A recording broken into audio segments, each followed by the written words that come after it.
और FQ command लेने से मेरा ये फिर होल्ड हो गया है, विच इज फॉर 91,000।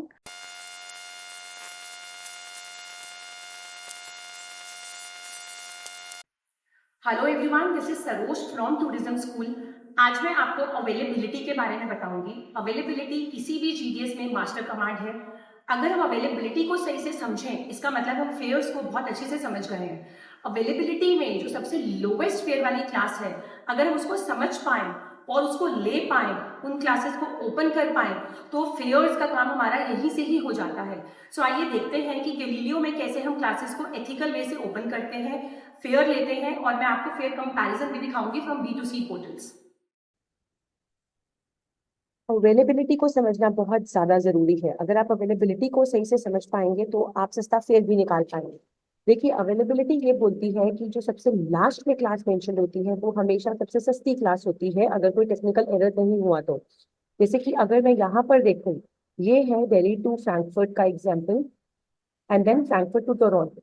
यहाँ पे जो मुझे क्लास ओपन दिख रही है वो है के क्लास तक, और जो इसी के साथ जो नेक्स्ट जर्नी है उसमें एस क्लास तक ही ओपन है। इसका मतलब बाकी सारी क्लासेस मुझे क्लोज दिख रही हैं।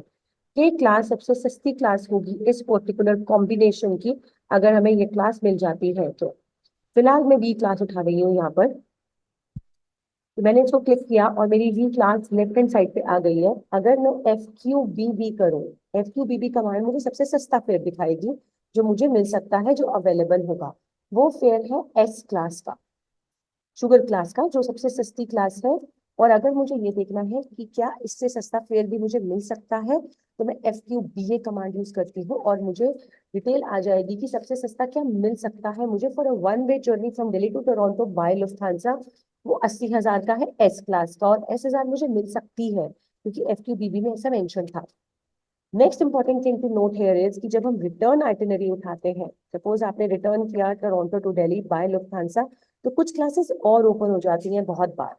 तो यहाँ पे हम सेम कॉम्बिनेशन ढूंढते हैं जिसमें कि क्लासेस ओपन हो सकती नजर आएंगी हमें। तो इसमें जो सेम कॉम्बिनेशन है वो नजर आ रहा है हमें। This is the journey which is line number 15 and 16। तो यहाँ पे आप देखो टैंगो क्लास ओपन दिखाई दे रही है हमें, और यहाँ पर भी टैंगो क्लास ओपन दिखाई दे रही है। इसका मतलब एक क्लास और ओपन हो गई। अदरवाइज एस क्लास से आगे का फेयर हमें नहीं मिल रहा था वन वे जर्नी के लिए, बट जैसे ही हमने रिटर्न ऐड किया तो हमें टैंगो क्लास भी ओपन नजर आ रही है। सो मैं यहाँ से टैंगो क्लास ले लेती हूँ।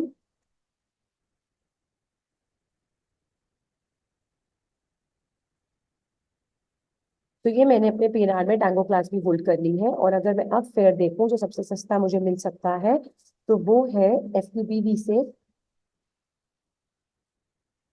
1,15,000, जो अगेन शुगर क्लास का है। क्या उससे सस्ता भी हमें मिल सकता है या नहीं, वो हमें FQBA कमांड बता देगी।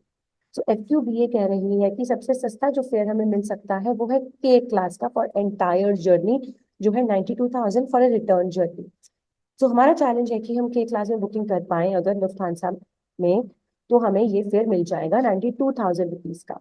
So let's understand the availability. जैसे ही आपने रिटर्न किया एक क्लास और ओपन हो गई, लेकिन के क्लास तब भी क्लोज दिखा रहा था। सो अगर मैं के क्लास लेने में सक्सेसफुल हो जाऊं तो मुझे डेफिनेटली ये 92,134 का फेयर मिल जाए। तो ना what I am doing is कि मैंने पूरी स्क्रीन इग्नोर कर दी है और मैं रिटर्न फेयर उठाती हूँ सबसे पहले टोरंटो टू दिल्ली का बाय लुफ्थांसा एयरलाइन। लुफ्थांसा पर मेरी टिकट इशू होनी चाहिए, मुझे ऐसा फेयर चाहिए जिसमें लुफ्थांसा पे मेरी टिकट इशू हो रही है। तो ये एक कॉम्बिनेशन है which is Toronto to Munich to Delhi. इसमें मुझे यहाँ पर के क्लास ओपन नजर आ रही है, सो मैं ये के क्लास उठा लेती हूँ यहाँ से।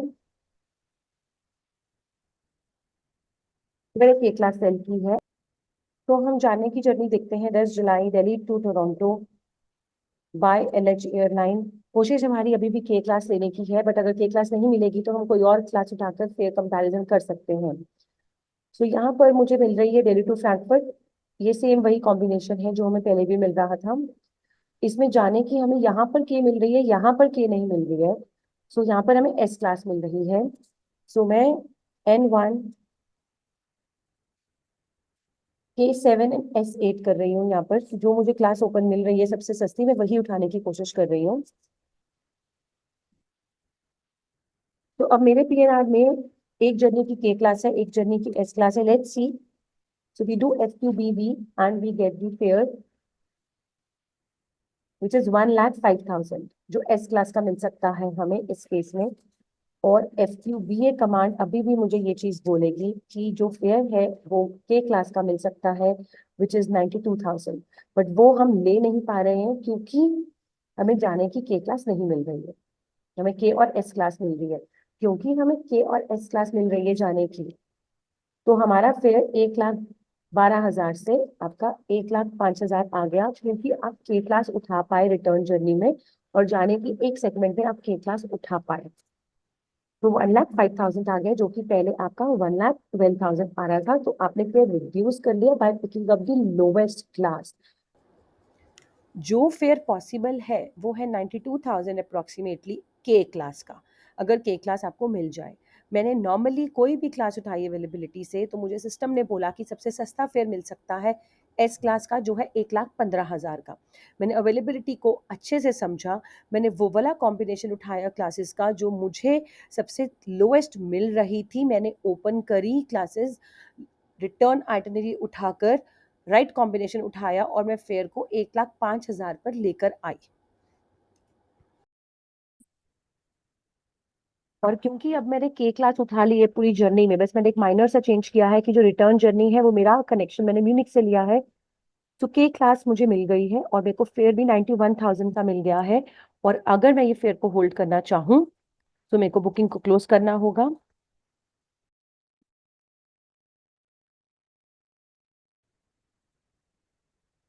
और FQ कमांड लेने से मेरा ये फेयर होल्ड हो गया है विच इज फॉर 91,000।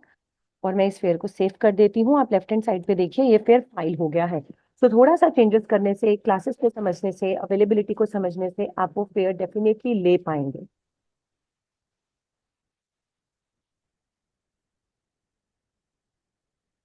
और यही सेम फेयर अगर आप मेक माई ट्रिप पर देखें तो ये सेम फेयर आ रहा है 1,20,000 का, और वो भी सेम आइटिनरी नहीं है एग्जैक्टली, थोड़ी डिफरेंट आइटिनरी है जिसमें लेओवर काफी ज्यादा है। तो आप म्यूनिक से देख लें वन स्टॉप में, या फिर आप फ्रैंकफर्ट से देख लें, 1,20,000 का आ रहा है। और यही सेम फेयर मैंने आपको दिखाया है 92 का मिल सकता है। हमने 1,05,000 का भी लिया, हमने 1,12,000 का भी लिया, because of different classes in the booking. So you have to understand availability. Availability एक ऐसी कमांड है जिसके थ्रू हम लोएस्ट क्लासेस को समझकर इसको अगर उठा लें तो हम डेफिनेटली लोएस्ट फेयर ले पाएंगे। जो भी क्लास सबसे लास्ट में लिखी होती है वो सबसे सस्ती क्लास होती है, इसीलिए मोस्ट ऑफ द टाइम्स आप देखेंगे कि वो क्लास क्लोज दिखाई दे रही है। दिस इज बिकॉज एयरलाइन जब इन क्लासेस को ओपन करेगी तो ये क्लास सस्ती होगी, जिसको हम डायनेमिक प्राइसिंग के नाम से बोल देते हैं, बट एक्चुअली ये क्लासेस डायनेमिक होती हैं, प्राइसिंग डायनेमिक नहीं होती है।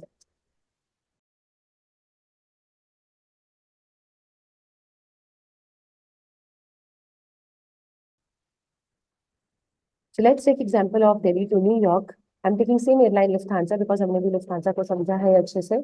तो यहाँ पर मुझे जो फेयर मिल सकता है Lufthansa का, Delhi to Frankfurt and then Frankfurt to JFK, इसमें मुझे सारी क्लासेस ओपन दिख रही है। सो अगर मैं डायरेक्टली सबसे सस्ती क्लास उठा लेती हूँ तो मुझे बहुत इजीली वो सस्ता फेयर मिल जाएगा। सो मैंने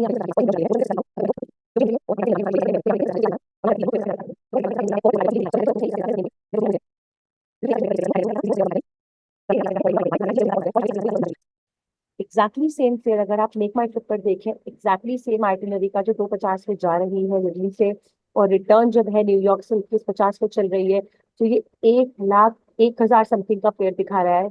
और यही सेम फेयर आपने देखा कि गैलीलियो पर 75,000 का है, बिकॉज आप लोएस्ट क्लास को ले पाए।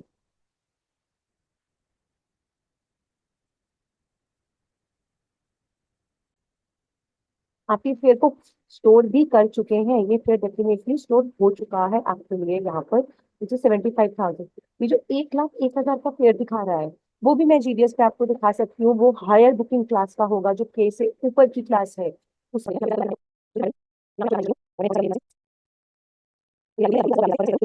आइटनरी उठ गई है। अब मैंने एस क्लास उठाई जो कि 2 क्लासेस और ऊपर आ गई लोएस्ट क्लास से। और अगर मैं इसका फेयर चेक करूं तो इसका फेयर आ रहा है हमारे पास 1,02,000, almost same what you saw on Make My Trip. So understand availability, master fares, keep learning and keep growing. Thank you.